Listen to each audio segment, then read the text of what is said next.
Friends, hello everyone. Welcome to this channel.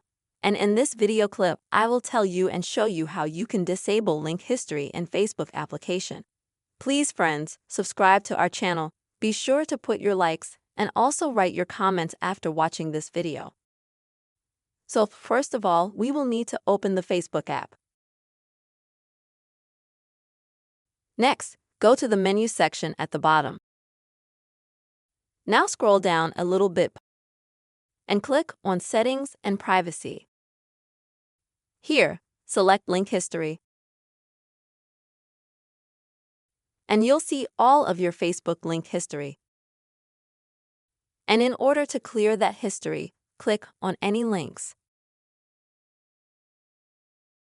Now find the three dots either at the top of the screen or at the bottom. The farthest one, select Go to Settings.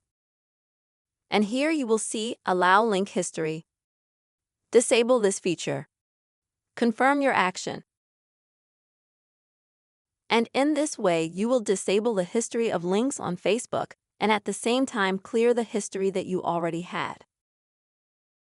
Friends, this is the very simple way to disable link history in Facebook app. I really hope this video was helpful for you. Please put your likes, write your comments, and don't forget to subscribe to this channel. See you soon.